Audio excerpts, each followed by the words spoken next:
Cuando llegué allí fue un regalo también, porque es un lugar espectacular. Es un lugar que todos los argentinos deberían conocer, porque es la naturaleza, es la belleza de la naturaleza, todavía se conserva.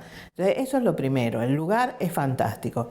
Pero después el que ha leído el libro Notas de Viaje, que es el diario que papi hace con 20 y pico de años, 23 apenas, es muy simpático todo lo que vive allí.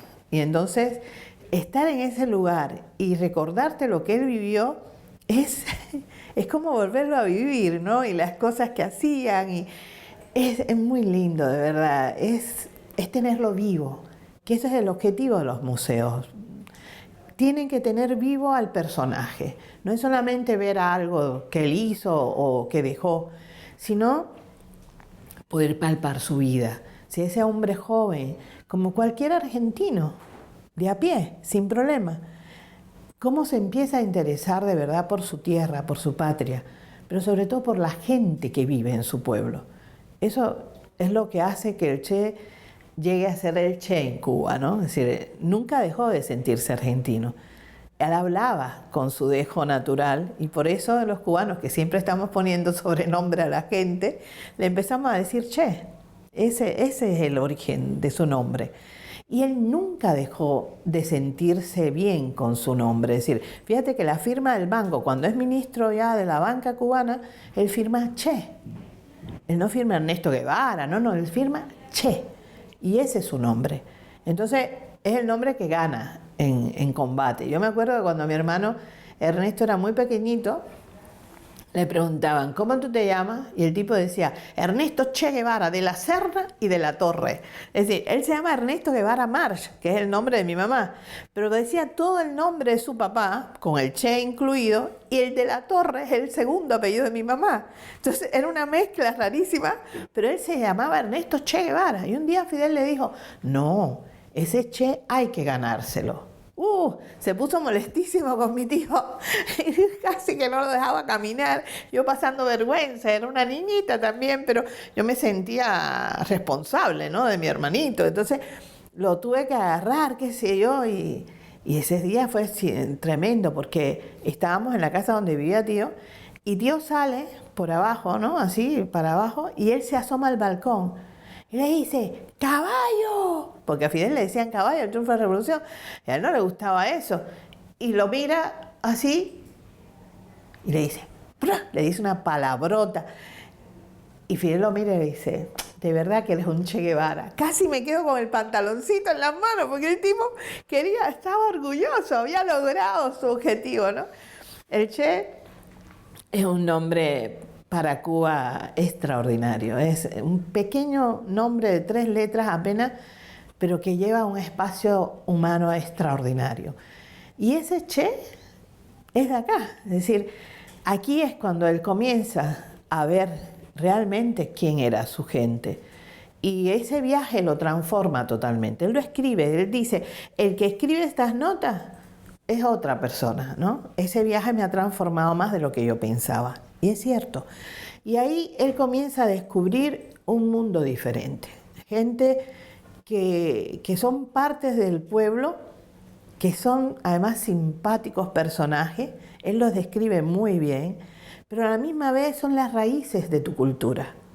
Por eso yo creo que todos los argentinos, todos, deberían tener el privilegio un día de estar allí y de poder ir a la pastera, poder tocar con sus manos una parte de la historia de un hombre que desde tu tierra se convirtió en uno de los internacionalistas más importantes de la humanidad.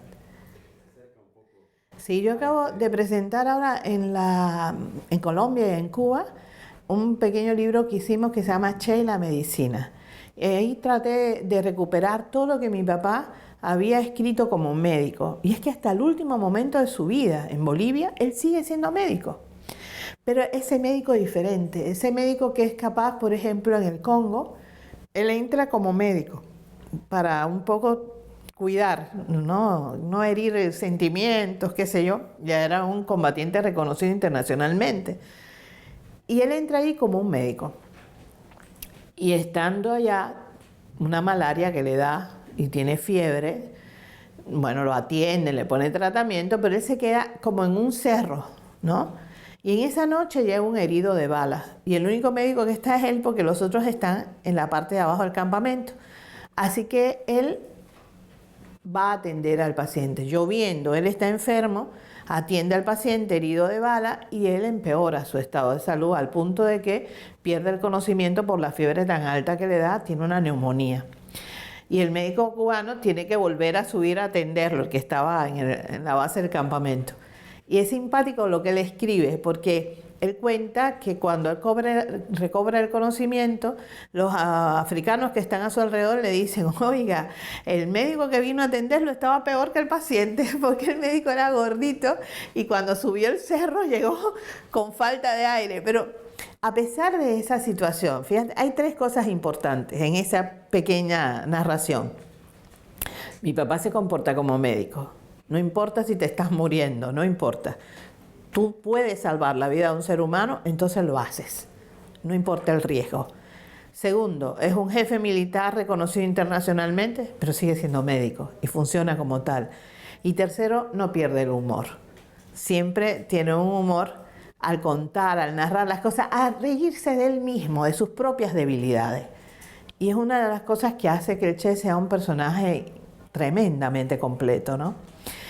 Claro, aquí hay una letra de una milonga que dice, si yo muero, no llores por mí. Haz lo que yo hacía y seguiré viviendo en ti. Y para mí, después que la conocí, eso ha sido como una ley en mi vida, ¿verdad? Siempre siento la ausencia de mi papá. Yo no lo disfruté como pudo disfrutar otro niño a su padre. No lo tuve tantos años como hubiera querido. Pero no puedo llorar por él. Si lo quiero sentir realmente vivo, trato de hacer lo que él hubiese hecho. Entonces simplemente tratar de mantenerlo presente. Y eso es lo que hago. Como médico tengo esa posibilidad. Él decía que el médico siempre está muy cerca del dolor y la alegría del ser humano. Y de alguna manera tú como médico tienes el privilegio de devolver un poquito todo el amor que has recibido. Y yo he sido una persona muy privilegiada en ese sentido, porque desde que soy niña me quiere la gente por el único hecho de ser la hija de un hombre que ellos quieren. Entonces, de alguna manera tú tienes que devolver eso. Y fue así como empezamos esta función. Pero en Argentina es algo especial, porque esta es la tierra de mi papá. Es donde él nació, donde él se forma como joven.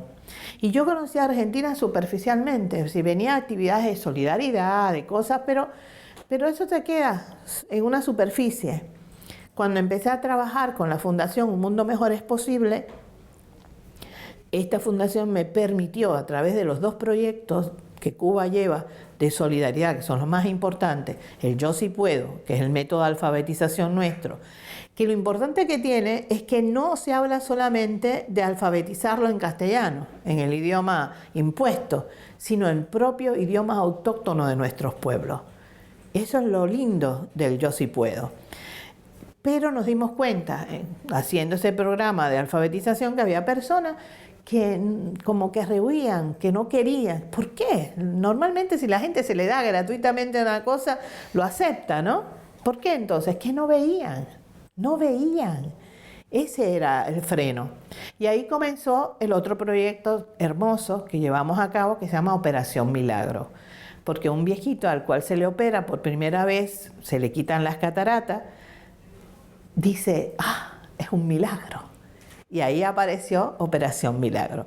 Y esto es lo que estamos haciendo, es decir, viendo personas que por una catarata o un tirigio, que es otra patología ocular, pierden la visión. Y vamos a lugares donde a veces ni los argentinos saben que existen, con la Brigada Che Guevara, que se hace normalmente una vez al año, entre paréntesis con mucho apoyo de ustedes como sindicatos también, es muy importante esa ayuda. Llegamos a lugares difíciles y ahí trabajamos. 2 días aproximadamente hacemos un diagnóstico de los pacientes más humildes, es decir, que tienen catarata, tienen tirigio, tomamos presión arterial, vemos ¿dónde podemos ayudar? A mí me pasó una cosa linda hace algunos años, cuando vine, casi las últimas veces que vine a la brigada, pues bueno, con la pandemia no pudimos, y fuimos a Jujuy, sí, en el norte, y allí fuimos a una ciudad bien indígena, Humahuaca. Entonces, cuando estábamos allí, empezamos a ver niños, ¿no? Yo soy pediatra, es mi función. Y había una niña, con la madre estaba desesperada, porque la niña tenía dolor y ella no sabía qué tenía la niña. La había llevado a miles de gente, a miles de médicos, y nadie le decía el diagnóstico. Y recibí a la niña, le quité toda su ropita y la revisé, como tengo que hacer. Los pediatras tenemos que revisar a los niños. Dice que el pediatra que no ve la garganta mete la pata, así de sencillo. Así que hay que revisar a los niños. Le quité toda su ropita y cuando voy a ver, tiene una escoliosis. La niña lo que tenía era una escoliosis. Ese era el dolor. A la tarde la niña lloraba del dolor. Yo no soy traumatóloga, si eso hay que hacer o un corsés o ejercicio o a veces operar. Entonces, lo que le dije a la señora, mire, desgraciadamente no la puedo mejorar, pero lo que su niña tiene una escoliosis, hay que verla con un traumatólogo. La tranquilidad que le vino a esa mujer fue como si le hubiera dado el remedio más bárbaro del mundo. Es simplemente hablar con la gente, simplemente buscar soluciones, aunque no las tengas en tu mano, por lo menos que alguien sepa cómo lo puede hacer, ¿no? Y la mujer se fue feliz con eso, y yo más feliz todavía, porque había hecho algo bueno. Y eso es lo único que te da a ti valor como ser humano. Yo no soy tonta, es decir, las cosas materiales te hacen falta, a todo el mundo nos hace falta, pero tu vida no puede ser eso. Tu vida, cuando eres además médico, tiene un sentido mayor.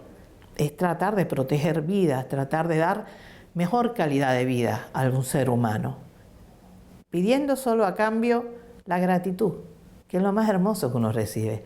La alegría de un niño cuando se siente bien, o la sonrisa de una madre cuando ve a su niño salvado, es el mayor premio que se puede tener en esta vida, de verdad. Y lo estoy diciendo de corazón. Entonces, estas brigadas a mí me han dado la posibilidad de conocer al país de mi papá desde adentro. Por primera vez tengo idea, de verdad, algo de Argentina, de verdad. No totalmente, por supuesto, pero me ha permitido palpar al pueblo originario, con los mapuches, con los descendientes de guaraní. Es una cosa diferente ahora. El respeto que siento por este pueblo es otro. Y de aquí nació mi papá.